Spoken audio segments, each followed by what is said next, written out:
बच्चों, पिछली ताशिका में हमने एक बूंद इस कविता के बारे में पढ़ा है।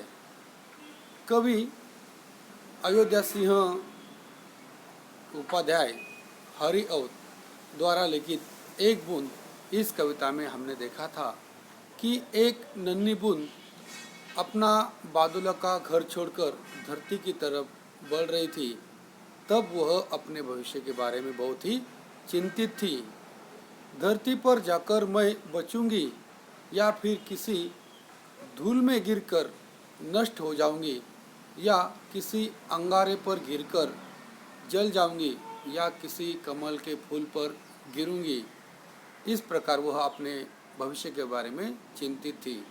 उसी प्रकार मनुष्य प्राणी भी जब अपना घर छोड़ता है और बाहर निकलता है तो वह बहुत ही घबरा उठता है। तो घबराहट का भाव इस नन्ही बूंद में भी हमें दिखाई पड़ता है। ये हमने अभी तक कविता में देखा है।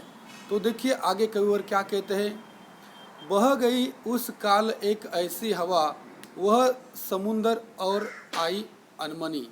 तो कविवर क्या कहते हैं, जब बूंद धरती की तरफ बढ़ रही थी तो वहाँ पर तेज हवा बहने लगी और तेज हवा अपने साथ उस बूंद को लेकर समुद्र की तरफ चल गई। देखिए यहाँ पर चित्र में तेज हवा बह रही है और उस बूंद को समुद्र की तरफ ले जा रही है। एक सुंदर सीप का था मुंह खुला, वह उसी में जा पड़ी मोती बनी। और उस समुद्र में एक सीप थी। तो यहाँ पे देखिए सीप इस प्रकार होती है। तो समुद्र में एक सीप थी और उस सीप का मुंह कैसा था, खुला था, और वह बूंद उस सीप में जा गिरा और एक सुंदर मोती बना। अक्सर मोती कहाँ बनता है, तो सीप में बनता है। जब पानी की जब बूंद उस सीप में गिरती है तो उसका सुंदर मोती बन जाता है। तो ये जो बूंद डर रही थी कि आगे जाकर मेरा क्या होगा, वो अपने भविष्य के बारे में चिंतित थी, लेकिन उसकी चिंता समाप्त हो गई और वही बूंद एक सीप में गिरी और उसका एक सुंदर मोती बना। लोग यूं ही है झिझकते सोचते जब भी उनको छोड़ना पड़ता है घर। तो कविवर क्या कहते हैं, अक्सर कवि को देखने को मिलता है जब भी कोई किसी कारण मनुष्य अपना घर छोड़ता है तो वो बहुत ही डर जाता है। वो अपने मन में झिझकता है और बहुत ही सोचने लगता है कब, जब उसको अपना घर छोड़ना होता है तब। किंतु घर को छोड़ना अक्सर उन्हें बूंद लो कुछ और ही देता है कर।